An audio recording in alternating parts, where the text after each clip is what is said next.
Doctor বাবু দেখেছে।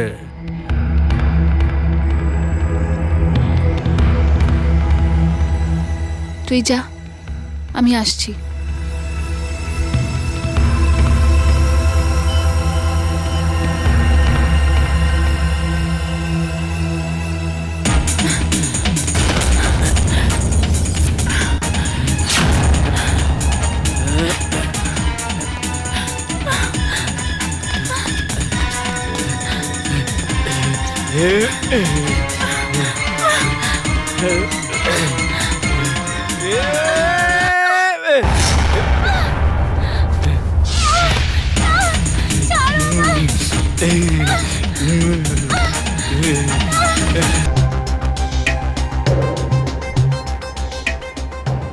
এই নে, তুই যা যা।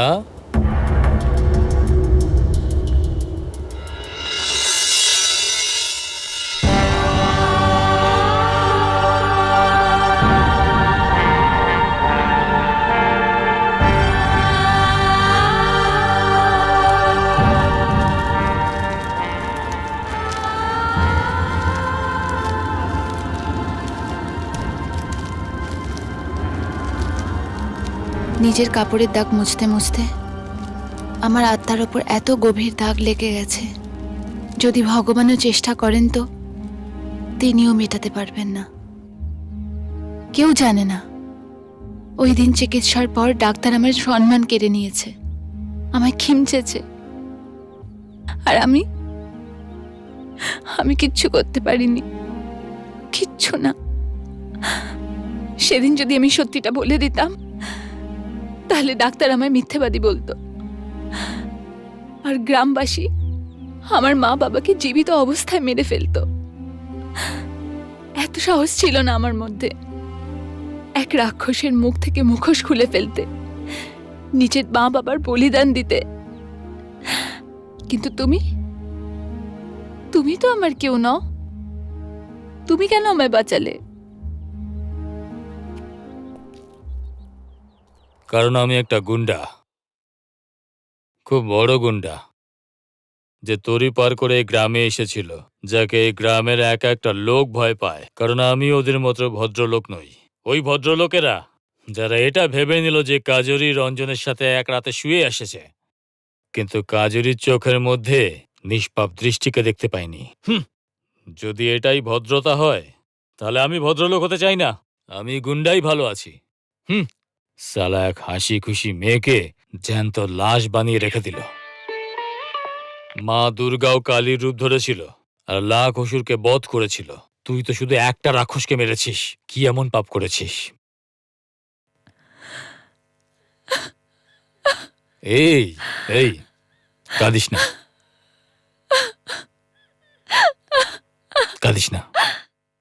শোন, এখন তুই যা, নাহলে এই গ্রামের লোকরা তোকে আমার সাথে দেখে ফেলবে, আবার তোকে পঞ্চায়েতের সামনে বসিয়ে দেবে, আবার তোকে দিতে হবে অগ্নি পরীক্ষা। শোন, অনিরুদ্ধ এসে গেছে, আমি ওকে সবকিছু বলে দিয়েছি। ও তোর সাথে দেখা করতে চাইছে।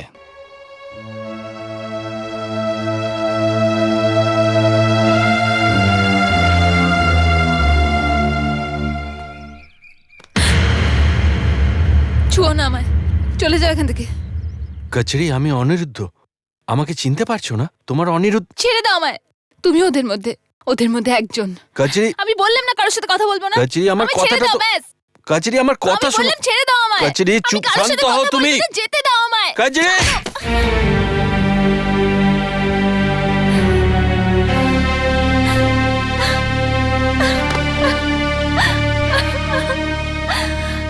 অনিরুদ্ধ বাবু, তুমি কোথায় ছিলে?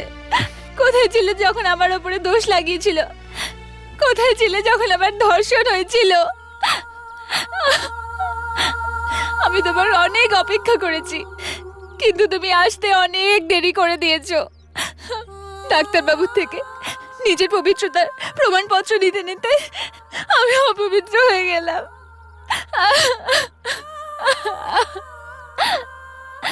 কিন্তু আমি তোমার যোগ্য নই, চলে যাও এখান থেকে।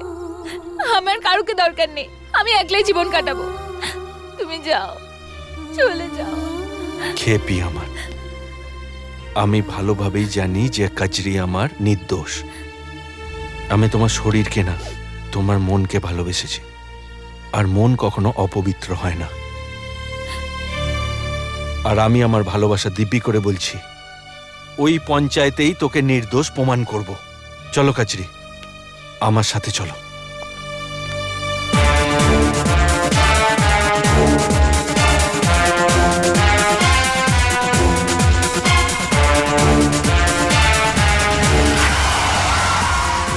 আরে আরে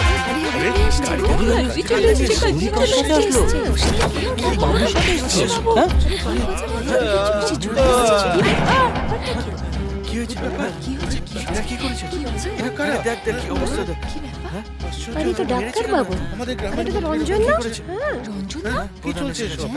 কি বলেছে? এই যে ছেলে, এইসব কি নাটক চলছে এখানে? হ্যাঁ হ্যাঁ, এটা নাটকই হচ্ছে। সেদিন আপনারা নাটক করেছিলেন কাজরিকে বদনাম করার, আর আজকে আমি এদের দুজনকে ধরে নিয়ে এসেছি। কিন্তু আফসোস, ওই কথাটা সত্যি। যত উঁচু পদ তত ময়লা বিচার। তোমাদের এত উঁচু পদ দেওয়া সত্ত্বেও তোমাদের নজরটা ওপরে বসে শকুনের মতো নিচে নজর কখনো যাবে না। মনে শান্তি হয়েছে? করে দিয়েছ না একজন পবিত্রকে অপবিত্র। আরে আজ কেউ হাসছে না, ব্যঙ্গ করছে না, তালি বাজাচ্ছে না, কারণ আজ এই পঞ্চায়েতে একজন অবলা নারী অপরাধী নয়, বরং অপরাধী দুজন লোক, দুজন মরদ অপরাধী। আজ এই পঞ্চায়েতে দুজন মরদ অপরাধী। ধাঁধার মতো গোল গোল কি বলছিস? যা কিছু বলার আছে পরিষ্কার বল, আর খেয়াল থাকে যেন এই গ্রামের একটা আত্মসম্মান আছে। কাজরি ওই গ্রামের মেয়ে, ওর আত্মসম্মানের কথাটা ভাবলেন না?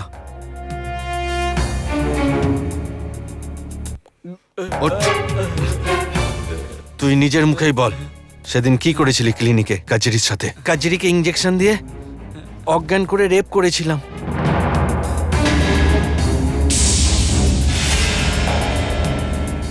আমি ভুল করেছি।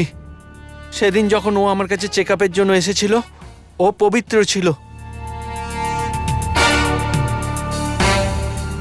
ওকে দেখে আমার মনে লোভ জাগে। আমি ওকে ভয় দেখিয়েছিলাম যাতে ও আমার ব্যাপারে কাউকে কিছু না বলে। বলেছিলাম পবিত্র হওয়ার সার্টিফিকেট যদি লাগে তাহলে তোকে আমার সাথে শুতে হবে, না হলে তোকে আমি কোনোদিন সার্টিফিকেট দেব না, আর তুই সারা জীবন লজ্জায় গ্রামে মুখ দেখাতে পারবি না। আর তুই একটা ছোট কাগজের টুকরোর জন্য ওর ইজ্জত লুটেছিস। আমার লজ্জা লাগছে যে আমি এই গ্রামে জন্মেছি। আমি এই গ্রামে থাকতে চাই না।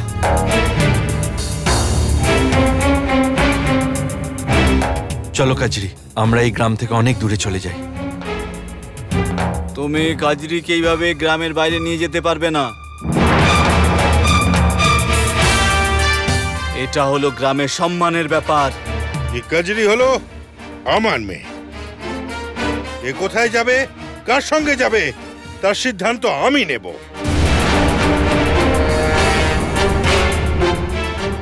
আর আপনারা, আপনাদের বিচার তো আমি দেখেই নিয়েছি।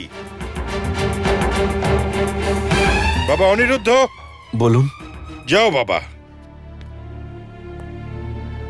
আমাদের আশীর্বাদ করুন। একে তোর সাথে নিয়ে যা। আমার আশীর্বাদ সব সময় তোদের সাথে থাকবে। যা মা, যা মা। চলো কাজরি। Arrest them officer. এদেরকে নিয়ে যাও। চল। মিস্টার বিহারি, আপনাকে কম্পাউন্ডারকে খুন করার অপরাধে গ্রেপ্তার করা হচ্ছে। চলুন ইন্সপেক্টর সাহেব। সাহেব দাঁড়ান। শুনুন বাবু, পুরো গ্রামবাসী আপনাকে গুন্ডা মনে করে, কিন্তু আজ আমি জানতে পারলাম যে আপনি গুন্ডা তো ছিলেন, কিন্তু সেটা শুধু লঙ্কার জন্যে, বাকি লোকেদের জন্যে আপনি শ্রীরাম।